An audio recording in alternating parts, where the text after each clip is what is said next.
Bueno, creo que estamos ahí. ¿Eh? Bienvenidos al 20º encuentro de Grecia en Casa. Mi nombre es Eval, de Artes del Fuego del Parque del Conocimiento, ubicado en Posadas Misiones, Argentina. Y hoy nos visita Rafael Galindo de España. Acá es de noche, pero a vos te digo buen día, Rafael. ¿Qué Aquí hora es son ahí? las 12 de la noche. Gracias por este sacrificio y por compartir tus Eh, conocimientos. no es ningún sacrificio y para mí es un verdadero honor estar aquí contigo y con tus seguidores del canal. Un gusto mayor, un gusto mayor. Bueno, Rafael Galindo tiene una vida en la cerámica industrial, artística, en la docencia, y nosotros en Artes del Fuego, en este ciclo de Grecia en Casa, estamos absolutamente conscientes que no todo es leer libros, hacer cursos, escuchar conferencias. Aquí hay muchísimo trabajo de taller del día a día que ya vamos a compartir. Mira, yo doy vuelta a la cámara a ver si se ve algo, porque en todos estos días estuvimos seleccionando de las grillas de Carry lo que nos parecía viable y estamos haciendo las pruebas en probetas verticales, estamos agregando opacificantes, circonio, estaño, titanio en diferentes porcentajes. Ya va a llegar un encuentro en el que vamos a compartir eso, además de los resultados de haber sumergido 4, 5, 6 días las probetas en vinagre de alcohol, ¿sí? También compramos un pHímetro, estamos haciendo unos ensayos. Para nosotros es novedad, quizá para vos es algo muy obvio y conocido. Bueno, la idea es hoy que Rafael nos aporte desde su conocimiento, desde su experiencia, su vida como ceramista, sobre esmalte. No vamos a perder ese norte. El norte son los esmaltes. Pero en el encuentro anterior vimos lo que hizo la calculadora digital del sitio glazy.org. O sea, hicimos un cálculo de la fórmula Seger de modo automático. Entonces queremos hablar, el tema es que vamos a hacerlo con flexibilidad, así que no nos preocupa si no empezamos y terminamos hoy y seguimos varios encuentros. El tema es empezar con algunos conceptos, ideas sobre lo que es un esmalte, pero terminar en explicar a mano qué hizo la calculadora digital, pasando de receta a fórmula Seger. Si nos da el tiempo y venimos bien, vamos a explicar cómo pasar de fórmula Seger a una receta o varias. Antes de empezar, Rafael, si me permitís, quisiera que me traduzcas de tu sitio esta frase que me encantó. ¿En qué idioma está? ¿Qué significa? Y bueno, esa frase es de Leonardo da Vinci, es un italiano antiguo. Ah, Básicamente significa, no sabría, yo no soy ningún experto en italiano antiguo, ni mucho menos, pero básicamente se entiende bastante fácil. Significa aquellos que se enamoran de la práctica sin ciencia son como los navegantes que manejan una nave sin timón y sin brújula, que nunca tienen la certeza de a dónde se dirigen, de dónde van. Yo la puse ah, ahí en una parte de mi web que es en la que cuelgo información técnica que he ido recogiendo durante todos mis años de docencia. Lo que ocurre es que no es una información que está tal cual lo teníamos en los apuntes. Yo la he adaptado a cerámica artística, porque yo era profesor de tecnología cerámica, cerámica industrial, y aquí está adaptado a la cerámica artística. También he intentado, pues bueno, no tiene ningún sentido explicar el funcionamiento de un horno monostrato para la fabricación de baldosas a futuros ceramistas o a ceramistas en activo que tienen su propio taller con su mufla eléctrica o con su horno de gas, etc. Entonces, gran parte de los apuntes que yo tengo pues, pueden servir, pero digamos, traduciéndolos al lenguaje del ceramista de taller, del ceramista de estudio. Y ahí Bien, hay bastante información y siempre he pensado que la cerámica artística no debe de dar la espalda a la ciencia, no debe de dar la espalda al conocimiento y debe de nutrirse del conocimiento de los científicos y al mismo tiempo debe de transferir su creatividad siempre que sea posible a la industria. Porque es posible que haya un camino de industria a cerámica artística, que sería un camino de conocimiento, y de cerámica artística a industria, que sería un camino de creatividad. Yo creo que eso es posible y aunque aquí en España se está avanzando bastante en este sentido, pues aún queda mucho por hacer. Tenemos aún bien. mucho que aprender los ceramistas y tenemos también mucho que enseñarle a la industria. Bien, bien.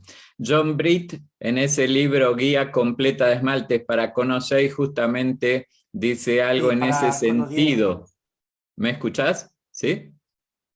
Sí, sí, sí, se había Sí. cortado. Él dice que este conocimiento es darle a este conocimiento ordenado, y en eso estamos sumando herramientas, es darle alas a la creatividad, ¿sí? Sí, Así que está bueno. es que, Bueno. sí, dime, dime. No, no, que tenés la palabra y sentite libre, ¿sabes? Así que Sí, sentite libre para arrancar. La idea es después terminar, hablar de las limitaciones, ventajas, la relevancia del cálculo Seger, pero podés arrancar con las ideas en relación a los esmaltes. sí.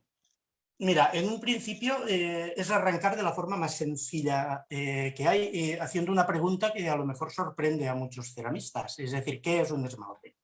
Es decir, si yo hago la pregunta así, ¿qué es un esmalte? No creo que ningún ceramista que esté ahora participando no lo sepa. Por supuesto que lo sabemos todos, pero somos capaces de definirlo, es decir, somos capaces de hablar sobre el esmalte, explicar realmente lo conocemos. De entrada, un esmalte es una capa vítrea. Y ahí nos encontramos con el primer concepto científico. A mí me van a perdonar, pero vamos a utilizar alguna terminología rigurosa o científica, si os parece, para describir algunos conceptos que son de uso habitual. O sea, podemos estar hablando muchas veces de el barniz, el esmalte, el vidriado. Bueno, utilizaremos siempre unos conceptos intentando mantener el máximo rigor posible. Entonces, un esmalte es una capa vítrea que ponemos sobre un soporte cerámico, normalmente arcillas, con una serie de objetivos. ¿Por qué esmaltamos? Básicamente esmaltamos porque queremos impermeabilizar las piezas, es decir, dotarlas de una superficie absolutamente impermeable. Esto tiene un valor higiénico, tiene un valor de limpieza. Estoy hablando de vajillas, estoy hablando de baldosas, por ejemplo. Cualquier tipo de cerámica, esa impermeabilización, es decir, ausencia de poros, o ausencia notable que siempre tendremos de poros, es importante. Por otra parte, tiene un efecto decorativo indudable. Entre ceramistas, cerámica artística, no creo que sea necesario explicar la importancia del efecto decorativo del esmalte. Por lo tanto, punto y aparte, esto ya lo sabemos todos. Y por otra parte, debe de mejorar las prestaciones mecánicas y químicas.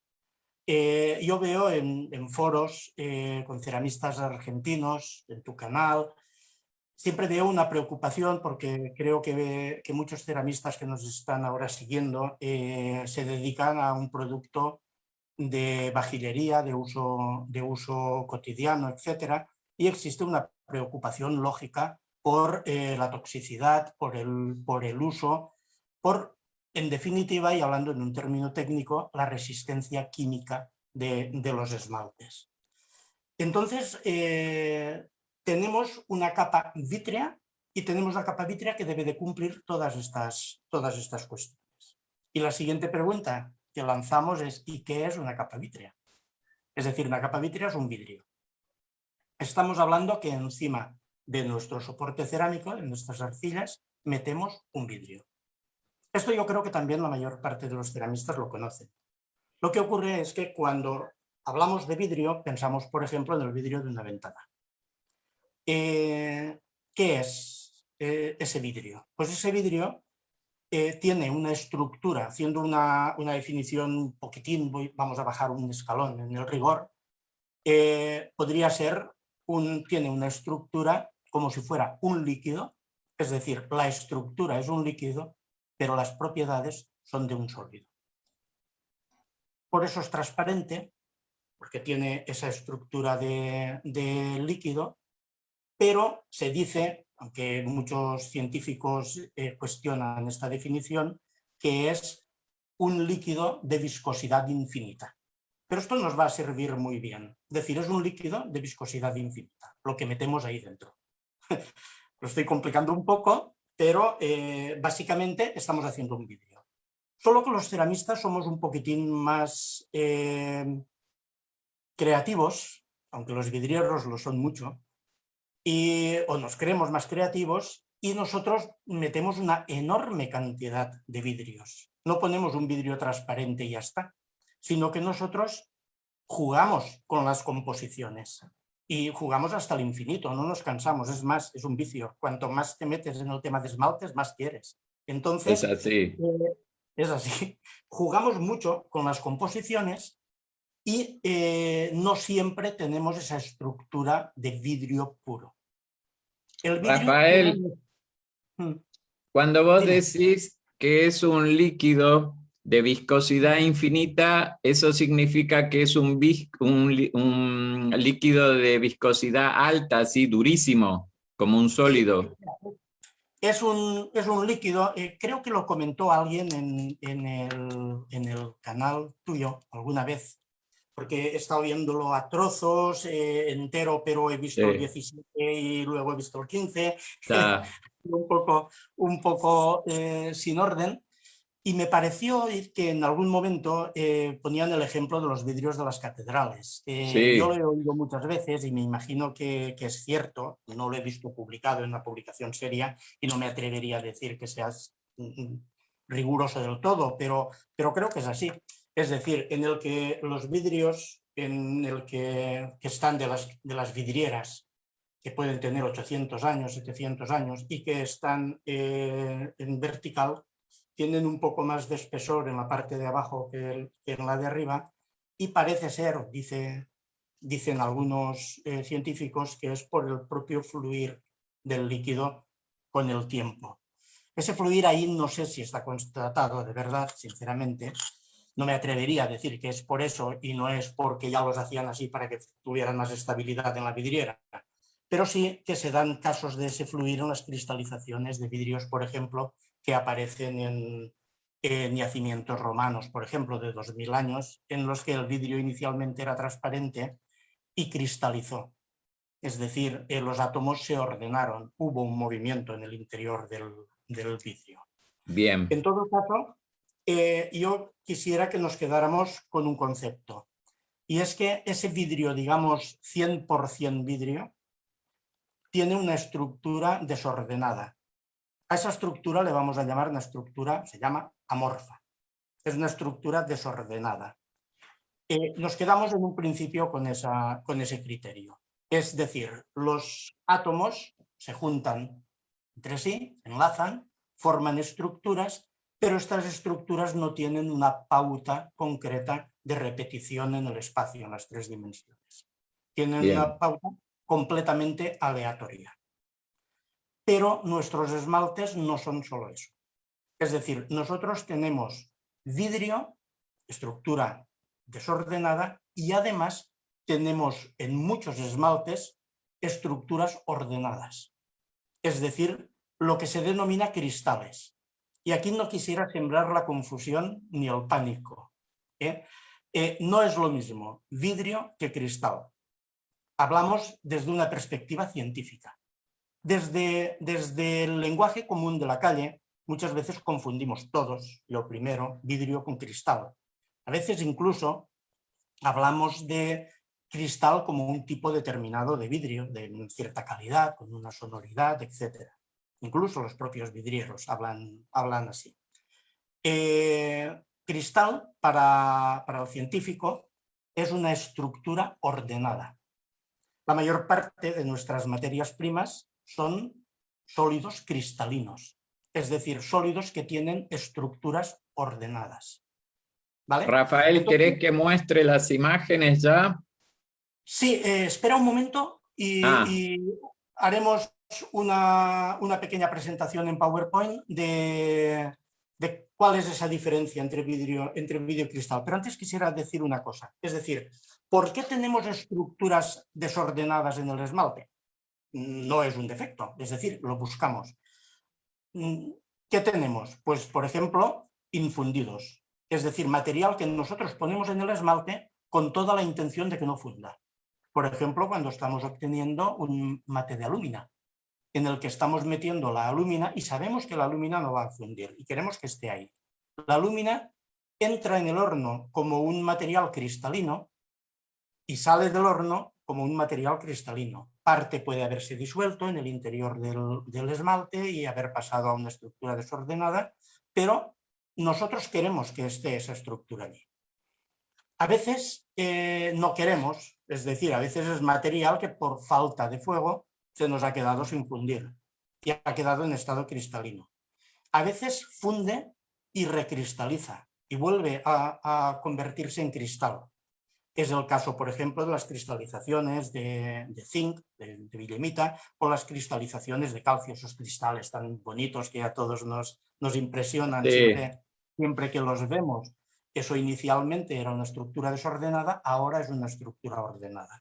Además, ordenada a nuestros ojos, lo vemos claramente en la pauta de ordenación. Y a veces también ocurre que tenemos material que introducimos y que rezamos para que se mantenga como cristalino, como por ejemplo los pigmentos. Los pigmentos tienen estructuras cristalinas y las ponemos en el líquido, las ponemos en el esmalte, y cuando ese esmalte se convierte en un líquido fundido, no queremos que se disuelvan para que nos dé el color que buscamos. ¿Vale? Es decir, que tenemos, por lo tanto, el esmalte es vidrio más cristales. Y ese es el primer concepto que nos tiene que quedar claro, que yo estoy seguro que se ha repetido muchas veces y ya lo conocemos bien. Vamos a ver ahora, pondremos esta presentación, a qué nos referimos con estructura ordenada y con estructura desordenada, para que sin tener conocimientos de química ni nada, no sea imposible entenderlo. Imaginad una cosa, imaginad que estamos en un almacén de cualquier producto, tenemos cajas de madera y queremos ordenar esas cajas de madera. Y no nos dicen cómo. Las podemos ordenar como nos dé la gana. Ahora, como veis en la presentación, las estamos ordenando haciendo pilas, base sobre base, hacemos una capa, luego hacemos otra y las hemos ordenado así. Podríamos trabarlas, por ejemplo, como se hace con los ladrillos, para darle mayor estabilidad a esa estructura. Y creo que todo el mundo entiende fácil que hay estructuras más sólidas que otras. Es decir, imaginad que en lugar de esto lo que hacemos son latas de refresco. Estamos en un supermercado y queremos hacer una pirámide enorme con latas de refresco, ¿vale? En plan publicitario o alguna cosa así. Pues está claro que esa estructura, si no hay mucha base, si no hay mucho enlace entre una caja y otra, pues puede desmoronarse. Esta estructura que hemos puesto aquí parece bastante sólida, ¿vale? Bien, en el fondo, en la naturaleza, los materiales cristalinos no son algo muy diferente a esto, solo que hay mucho espacio hueco.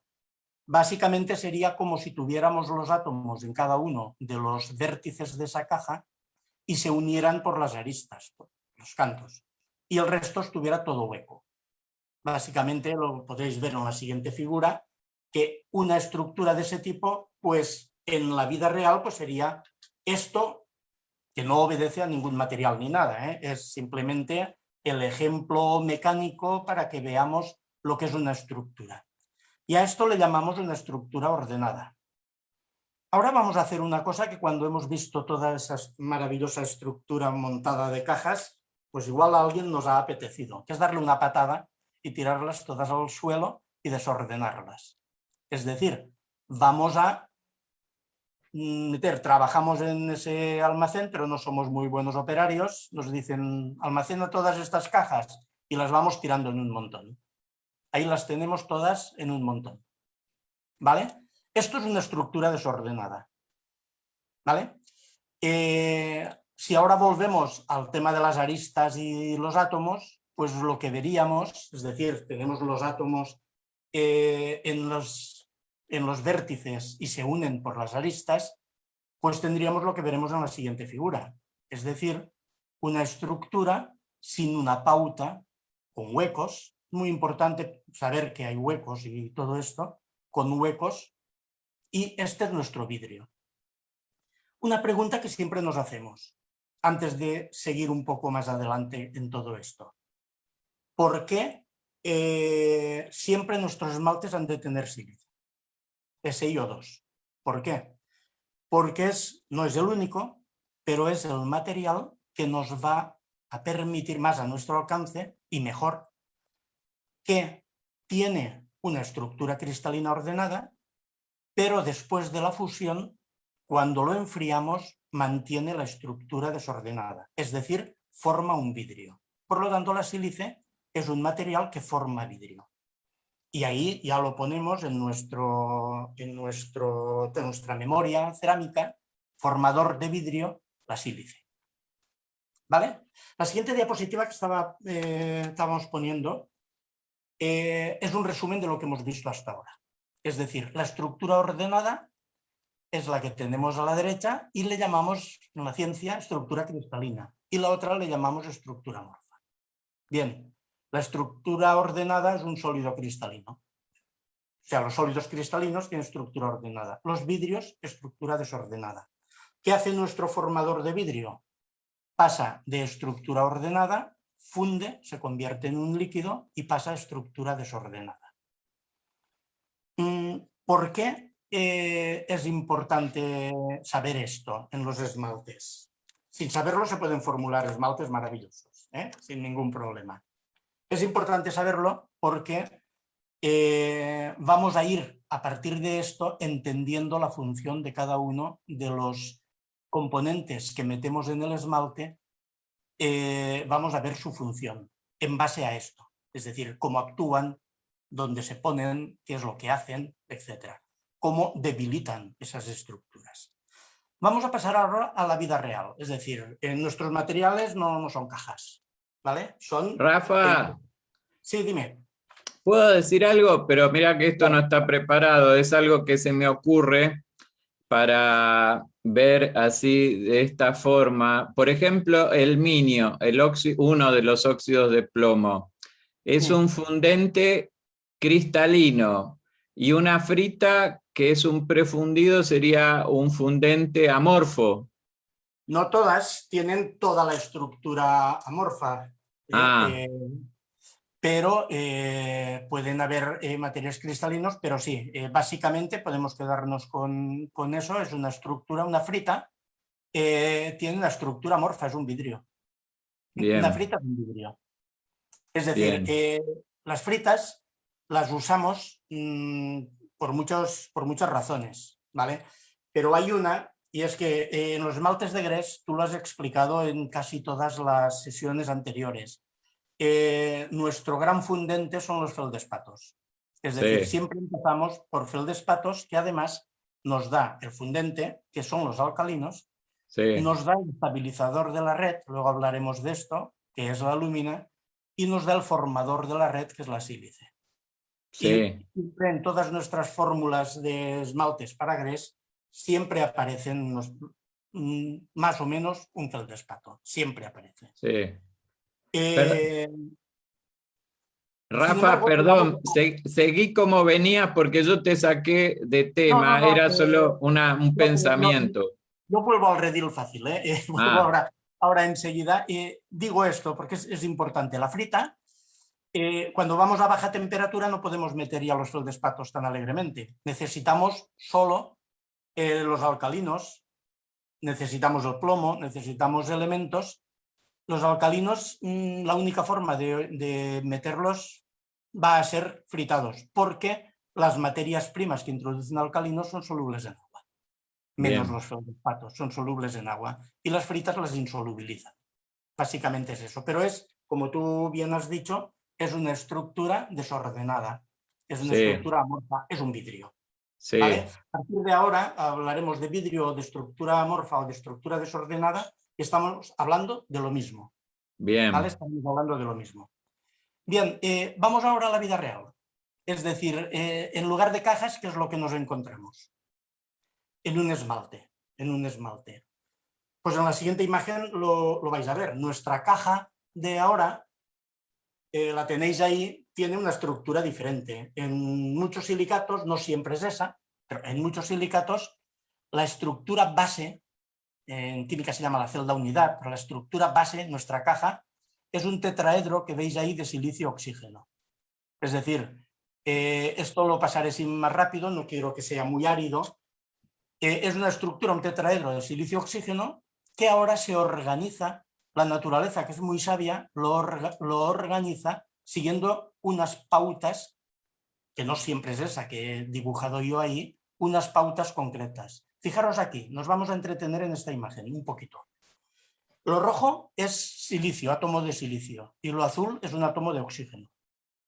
¿Qué es lo que al final se ha formado? Si veis rojo unido por la rayita a azul, unido a rojo, unido a azul, unido a rojo, unido a azul. Una cadena sílice-oxígeno, que son muy estables. Eso es el cuarzo y es la base de los silicatos. Entonces, esa es una estructura ordenada. Todos los oxígenos esos tienen capacidad para unirse a dos silicios. Y cada silicio, el de rojo, tiene capacidad para unirse a 4 oxígenos. Y al final lo que forman, en la siguiente imagen lo vais a ver, pues es una estructura en 3 dimensiones que se va haciendo tan grande como deseemos, siempre siguiendo la misma pauta. Esto está solo en 2 dimensiones, puede crecer hacia arriba, puede crecer hacia abajo y tendríamos un sólido cristalino. Sólido cristalino que en este caso me lo he inventado yo, no corresponde a ninguna ordenación exacta, ¿vale? Pero que imaginaros que la naturaleza busca todas las formas posibles, en este caso, de organizar estas celdas unidad que tenemos ahí, en una estructura cristalina. Si pasamos adelante a otra imagen, lo que vemos ya es el caos. Es decir, ¿qué ocurre cuando no seguimos una pauta de ordenación, pero seguimos uniendo cadenas silicio-oxígeno, silicio-oxígeno? Nos sale una estructura más esponjosa, con más huecos, no ordenada, que es nuestro vidrio. Esto es el vidrio. ¿Vale? Esta es la estructura amorfa, pero ahí solo hay sílice. Para obtener este vidrio tendríamos que ir a 1713 grados. Nadie de nosotros iremos a esa temperatura nunca. no Por lo podemos. tanto, no podemos. Por lo tanto, necesitamos debilitar esa estructura. ¿Cómo la debilitamos? Desde un punto de vista puramente químico, esa estructura es tan fuerte porque esas uniones entre la sílice y el oxígeno son muy fuertes. Entonces, la única forma que tenemos de debilitarla es el meter ahí elementos disruptivos en esos huecos que hay por ahí. Por ejemplo, el sodio, el potasio, elementos que debiliten esos enlaces. ¿Vale? En realidad, esos enlaces dejan bastantes huecos para introducir elementos, pero si el hueco es pequeño necesitaremos introducir un elemento pequeño, sodio. Cuanto más pequeño sea el elemento y más densidad de carga tenga, por supuesto, mayor capacidad tendrá para destruir la estructura. Sé que lo que estoy diciendo ahora no se entiende muy bien, pero os lo voy a poner con el ejemplo de las cajas otra vez. He venido aquí a hablar de cajas. Os lo voy a poner con el ejemplo de las cajas. ¿Os acordáis de la estructura anterior, ¿no? Que habíamos puesto todas las cajas? Si quisiéramos destruir aquella estructura a base de patadas, sería la energía necesaria en el horno para convertirla en una estructura desordenada, amorfa. La energía debería de ser grande. Tendríamos que dar mucha patada, mucho empujón a todas esas cajas porque están muy bien trabadas unas con otras y hacen rozamiento unas con otras, y si pesan, pues más aún. ¿Qué pasaría si esa misma estructura la hiciéramos, pero entre caja y caja pusiéramos pequeñas bolitas de cristal? Canicas les llamamos nosotros, no sé en Argentina cómo le llamaréis. Creo que también. Bolitas, bolitas. Directamente. Pues, ¿qué pasaría con esas bolitas de cristal? O sea, que las ponemos entre caja y caja. Esas bolitas de cristal debilitan la estructura. La estructura aparentemente sigue siendo la misma, pero hemos metido un elemento pequeñito que está fastidiando esa estructura, está debilitándola. Este es nuestro fundente, que le vamos a llamar modificador de la red, y que es el elemento que siempre necesitaremos. Necesitamos un fundente. ¿Qué hace el fundente? Debilitar una estructura de silicio y oxígeno que es muy fuerte. Es tan Rafa, fuerte que está para... Sí. muy buena la ilustración. Nada, quería parar porque realmente me encantó para entender la función de los fundentes como modificadores del retículo vitrio, ¿no? Me encantó, qué bien, qué bien. Sí, la verdad es que con ejemplos mecánicos que siempre pierden un poco de rigor, ya se sabe, pero se pueden entender mejor estos conceptos. Y obviamente hay otro concepto, y es que no todo lo que metamos entre caja y caja va a resultar igual de eficaz. Si Sí. entre caja y caja, en lugar de bolitas, pues metemos lápices, pues el efecto será parecido, pero ya no será exactamente igual. Si metemos trozos de tiza, etcétera, etcétera. Es decir, podemos debilitar esa estructura, pero no todos los modificadores, no será lo mismo introducir sodio, que litio, que potasio, que calcio, que bario. Cada uno de ellos tendrá una capacidad diferente y aportará al esmalte unas propiedades diferentes también en función de su propia composición. Y nos queda uno más para ver lo que hay en el esmalte, que son los estabilizadores. Luego veréis que cuando hablemos de Seger, ya habéis hablado de Seger en la sesión anterior, y Un lo poquito. ordenábamos en tres columnas. Una columna en la que poníamos el formador de vidrio junto con los opacificantes, luego hablaremos de ellos. Poníamos también en esa columna el boro, hablaremos del boro porque es un poco más especial, pero también es formador de vidrio. En otra columna, la de la más a la izquierda, ponemos los modificadores, y en la columna al centro casi siempre está solo la alúmina, que es el estabilizador de la red. ¿Qué significa un estabilizador de la red? Pues vamos a ver. La estructura desordenada en la naturaleza es una estructura más inestable que la ordenada. Es decir, los átomos, por decirlo de una forma llana, cuando se ven desordenados, buscan ordenarse, para lo cual se deben de mover. Si el líquido en el que están desordenados, en la estructura en la que están desordenadas, tiene una viscosidad baja, pues se pueden mover, es un vidrio fundido, se pueden mover con relativa facilidad. Si es un vidrio ya enfriado, un sólido, pues no se pueden mover, o necesitan miles de años para moverse. ¿Vale? Entonces, en los esmaltes, cuanta menor sea nuestra viscosidad, más inestable será el esmalte. A ver, vamos a poner un ejemplo mecánico porque es como se va a entender mejor. Un poco como las cajas de antes.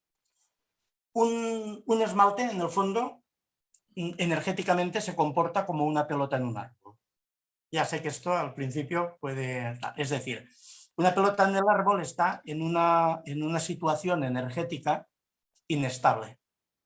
Está mantenida por las ramas. Estábamos jugando a fútbol, dimos un patadón y se quedó la pelota en el árbol. Las ramas la mantienen y no caen. Pero lo que está deseando la pelota es caerse. Es decir, esa energía potencial que tiene en el árbol, transformarla en energía cinética e irse al suelo. Claro. Porque el estado menos energético es donde ella va a estar en equilibrio. ¿Vale? Al esmalte ¿A le pasa un dónde? En poco el piso. en el piso, en el suelo. ¿Vale? Es donde va a estar en equilibrio. Arriba, un pequeño aporte de energía, un empujoncito, la puede desmoronar e irse al suelo. A eso le llamamos un equilibrio metastable. Bueno, es inestable. ¿Vale? El esmalte en sí, aunque no nos lo parezca, no es que sea inestable, está en un estado energético superior al que le correspondería y tiende a ordenarse. Es una pelota en el árbol. ¿Vale? ¿Quién son las ramas? El estabilizador, la lúmina. La lúmina es quien está manteniendo ese material en un estado superior, es decir, en un estado desordenado. Tiene esa función y tiene otras muchas funciones, pero básicamente tiene esa función. ¿Vale? Y por último, bueno, por lo tanto ya tenemos nuestras tres columnas, ya tenemos los modificadores de la red, es decir, los que debilitan la red del esmalte, ya tenemos el necesario estabilizador de la red, aunque veremos algunos vidrios que no lo tengan, un monosilicato de plomo, una frita monosilicato de plomo, pues puede tener solo plomo y sílice, pero los fabricantes siempre le meten un poquitín de alumina también. Y podemos tener nuestra columna para los formadores de vidrio. Nuestras tres columnas Seger ya las tenemos definidas. ¿Vale? Y por último, y cerramos el tema del que es un esmalte, una cuestión puramente de terminología. Cuando hablamos de esmalte, entre los ceramistas nos aclaramos bien, pero tenemos que dejar claro de qué esmalte estamos hablando. Es decir, hablamos de el esmalte crudo, como una mezcla de materias primas que la podemos tener en barbotina, en polvo, más molturado, menos molturado, etc. El esmalte ya cocido, que es un sólido, nuestra capa vítrea, y, importante, el esmalte en fusión dentro del horno, porque el esmalte dentro del horno es un líquido. Cuando está en fusión es un líquido. Y todas las propiedades que se os ocurran de un líquido, esas propiedades también las tiene nuestro esmalte. Tensión superficial, viscosidad, agresividad química, es decir, si es capaz de disolver o no disolver a un material, reactividad química, etc. Todas esas propiedades del vidrio fundido también dependen de la composición, dependen del tratamiento de nuestra composición, la volumetría, etc. Y por lo tanto son también importantes. Y con esto, muy largo, creo que he contestado la pregunta que me hiciste, creo, de qué es un Sí, esmalte. Rafael, te quería preguntar algo y no es para unificar criterios, porque yo estoy consciente de las diferencias en los libros, etcétera. Viste, y aparte yo no soy químico, ¿eh? Pero te pregunto, porque yo ubico el óxido de boro en el medio por la configuración R2O3 y teniendo en cuenta las proporciones de oxígeno con el elemento. O sea, esas son los dos criterios que yo vi. Algunos lo ponen en el medio, otros lo ponen en la columna de fundente por la función. ¿Cómo es? Decime algo más No, sobre eso. sí, yo en los apuntes que tengo en la web lo aclaro cuando hablo de la disposición y cito dos libros muy serios que lo ponen en la columna de los formadores de vidrio, y 2 libros también muy serios que lo ponen en las columnas de estabilizadores. Ah, ah. Una publicación seria lo pondrá en la columna de fundentes. Ah, no, Aunque perdón, aclaro la confusión porque si no ya no, no, queda. pero te he Quise entendido. decir como formador de Estabilizador, vidrio y como estabilizador, perdón. como estabilizador. Nunca como fundente, porque esto No, nos cambiaría todas las proporciones. sí, Eh, es que en realidad el boro tiene una función de formador de vidrio, pero en las cantidades que nosotros lo utilizamos no, y además no queremos que forme vidrio, a menos de que no forme un borosilicato, es un buen vidrio. sí, Eh, si solo usáramos el boro como formador de vidrio, obtendríamos vidrios solubles en agua. Realmente no sería nuestro objetivo, no nos sirve el boro. bien, bien. Nuestro formador de vidrio es la sílice. Por Fósforo excelencia, también por excelencia. bien, Fósforo también es formador de vidrio, sí, también si lo usamos lo meteremos en esa columna, pero siempre con un papel complementario. Cuando usamos el boro, lo usamos en realidad por una serie de propiedades que tiene. Una que yo la he oído comentar poco, pero que la considero muy importante. Es fundente, pero es el único fundente que nos va a disminuir el coeficiente de dilatación. Es decir, siempre que introducimos fundentes, introducimos sodio, potasio, calcio, bario, en mayor o menor medida, en gran medida si son alcalinos, lo que hacen es aumentar el coeficiente de dilatación del esmalte y por lo tanto llevarnos de cara al cuarteo directamente. totalmente de acuerdo. Cosa que para la gente que lo que hace es un producto utilitario de vajillería, etcétera, pues es terrible porque realmente es un núcleo, el cuarteo es un núcleo de suciedad, es material ya no es higiénico, etcétera. Para los que hacemos grés de alta temperatura, a veces el cuarteo es una bendición porque el esmalte sale precioso. O sea que también puede ser un efecto o un defecto, ¿vale? Pero Sí, entiendo que a baja temperatura en muchos productos huimos del cuarteo. Y los alcalinos nos están llevando al cuarteo. Ahí, sí. en ¿Puedo, cambio, puedo, puedo decir algo, Rafa? claro, Vos sabés que hace 20 años atrás yo conseguí colemanita, la sí, calciné, me pasé de temperatura, me quedó ya como una frita, yo no la molí y la tiré por ahí, ¿no?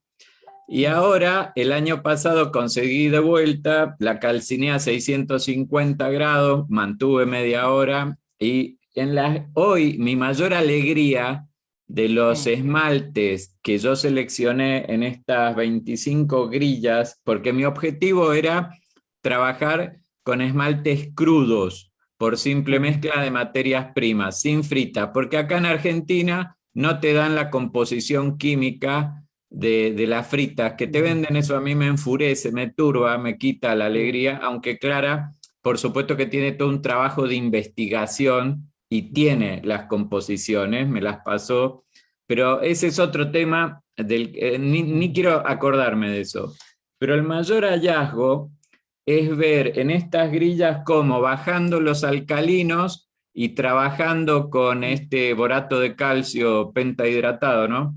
Que hay que tener cuidado, no, no es para iniciación porque también tiene sus problemas de crepitación, pero mi mayor hallazgo es ver no solo cómo evita el cuarteo o baja así dilatación, sino el poder fundente de la sílice y alúmina que tiene, que yo empecé a tener idea de eso cuando goteó yo hice pruebas de fusión con bolitas y la de colemanita, claro, sí. abajo yo puse un ladrillo K26 y no es que lo rodeó y chorreó al costado, lo disolvió como si metes algo en un ácido, así lo disolvió. Entonces, ahora tengo esmaltes de grés que no cuartean, con elevados porcentajes de alúmina y sílice, hice la prueba una semana en vinagre y no están marcados, así que yo estoy bailando en una pata por acá, Rafa.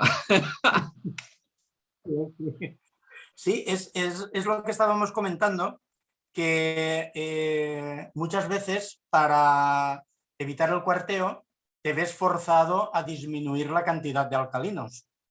Entonces, al disminuir la cantidad de alcalinos, evitas el cuarteo, pero haces el esmalte más refractario, más duro. No sé la expresión que utilizaréis, necesita más temperatura. Entonces necesitas compensar con algún fundente.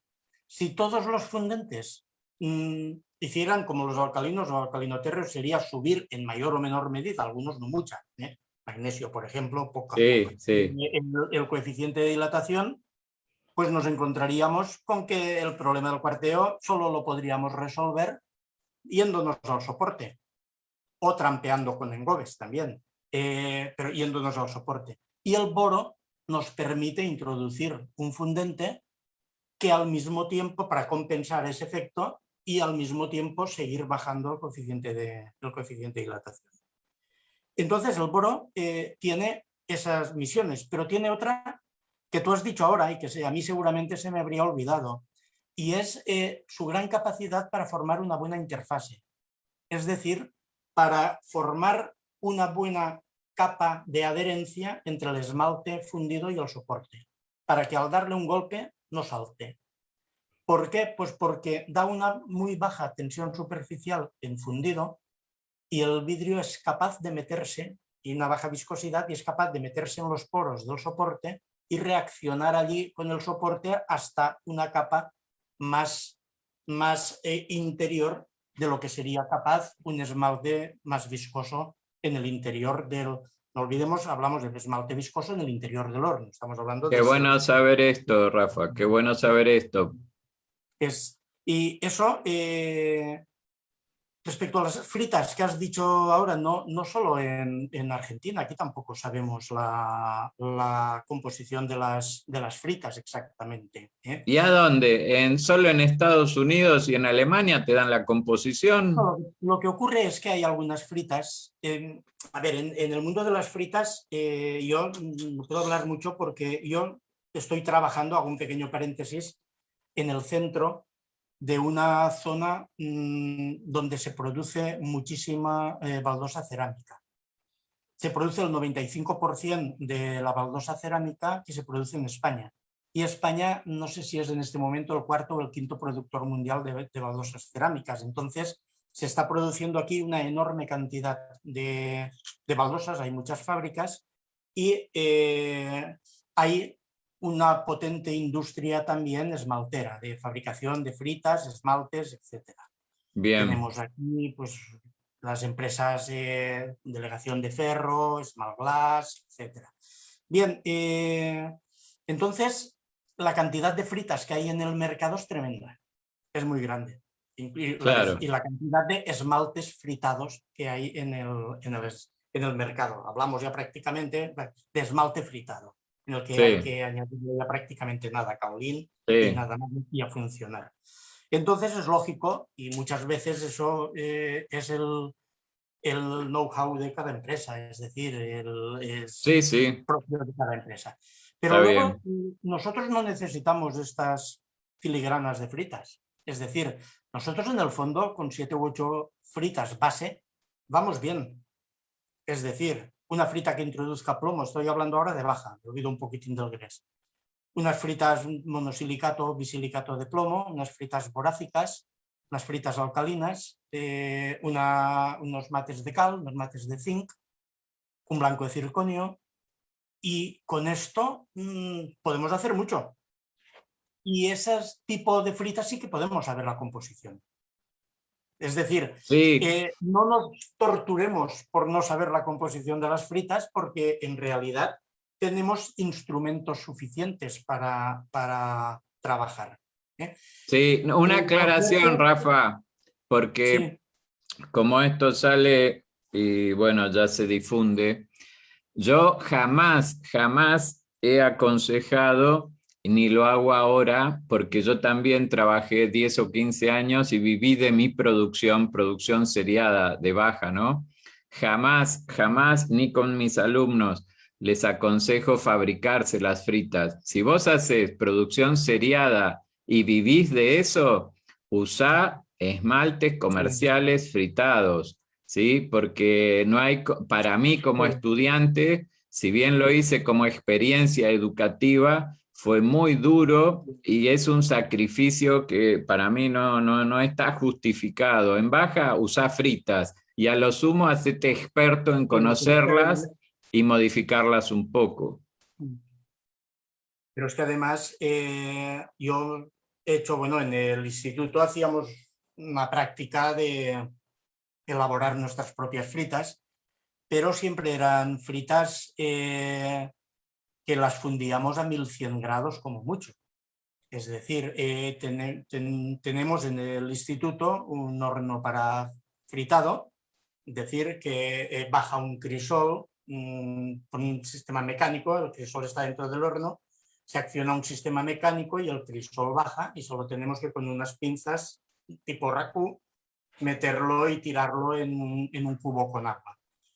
El problema está en que no todas las fritas las vamos a poder hacer a 1100 grados. Es decir, la mayoría de fritas comerciales se están fundiendo a temperaturas superiores a 1300 grados. ¿Vale? 1400, 1450 grados. Entonces, está fuera de nuestro alcance. Es No, decir, totalmente. Aparte, si pudiésemos, yo creo que no vale la pena. Si estás en una bueno, producción mira, seriada, eso es lo mismo, sí, como experiencia está bien y como me hago yo mi propio esmalte está bien, si tienes el taller como lo tengo yo para hacer una pequeñísima producción puramente decorativa y de objeto artístico, ¿vale? claro, Está bien. Ahora, si tú vives de tu producción, tú haces vajillería, por ejemplo, y la vendes, cuanto más simple sea tu proceso, mejor, porque te lo totalmente, complicas. Es totalmente decir, de acuerdo. el proceso ha de ser simple, lo más simple posible. Has de tener un absoluto dominio de tu proceso, pero el proceso ha de ser sencillo. ¿Para qué te vas a hacer fritas? Si hay gente que sabe hacerlas y las hace. Que las Totalmente, hacen. totalmente. Lo cual no quiere decir que en un momento determinado pues uno busca algo especial, algo que no ha hecho nadie y Sí, tienes instrumentos, sabes cómo sí, hacerlo y lo haces. sí. Y mi indignación con la falta de la composición no va por el lado de que no me puedo arreglar o que me dificulta Sí. algo, porque no me interesa, pero sí Ujú. a los efectos de la docencia, si querés hacer un cálculo y querés meter una frita, tenés que tener herramientas como es el dato, Sí, la sí, sí, composición, es verdad. como... Sí. Ujú. Nosotros trabajábamos con, como te he dicho ahora, con muy pocas fritas de las cuales conocíamos la composición. El Bien, fabricante nos dio la composición y trabajábamos con esas, siguen trabajando mis compañeros con esas fritas con composiciones conocidas. ¿Eh? bien. Y a partir de ahí se puede trabajar bien. Luego ocurre lo mismo. Luego hablaremos de Seger, creo que no nos va a Sí. dar tiempo ya No, de... Rafa, ¿sabés qué te propongo? El próximo encuentro que nos empieces a explicar, no importa lo que hayamos dicho acá en este espacio, qué es la fórmula Seger, sus limitaciones, sus ventajas, la relevancia, la importancia en el, no sé, en el cálculo de composiciones o como herramienta, ¿no? Y ahí Sí, arrancamos de ceros, ¿te parece? me parece perfecto. El próximo día lo que El haremos será próximo, completar, completar lo que hemos dicho hoy y que no me resisto a decirlo como introducción al próximo día. Hemos visto lo que es el esmalte, ¿no? Pues la fórmula Seger es su fórmula química. De la misma forma que el agua tiene de fórmula química H2O, pues nuestra fórmula Seger será nuestra fórmula del esmalte. Así que próximo día empezamos con fórmula Seger y explicamos qué es, para qué sirve, qué ventajas tiene su uso y qué limitaciones tiene su uso, que también las tiene. Me ¿De gustó, acuerdo? Rafa, para despertar el interés. Eso de que el agua tiene su fórmula, H2O, el esmalte tiene su Mm. fórmula. Bueno, la fórmula Seger nos da esa fórmula, ¿no? De un modo que ya vamos a ver. Entonces, ¿qué te parece? Ujú. El próximo jueves cambiamos el horario a las 15 horas de Argentina, que para vos van a ser más o menos las 20 horas en España, ¿sí? Sí. Sí, a mí me va bien cualquier hora, porque aparte de, como sabes, estoy jubilado. Aquí el mes de agosto es el mes de vacaciones. Ah, pero Entonces, no te dejamos jubilarte de la docencia no, ni de no, la no, no, cerámica. Te no, mando no, no, un no me fuerte quiero jubilar. abrazo. Y Vale, un a fuerte todos, abrazo también, vale. bien, bien. Y a todos los que están viendo, gracias por el apoyo, por el cariño, por las expresiones de afecto. Nos vemos el próximo jueves a las 15 horas. Chau, chau, buen fin de semana. Nos vemos.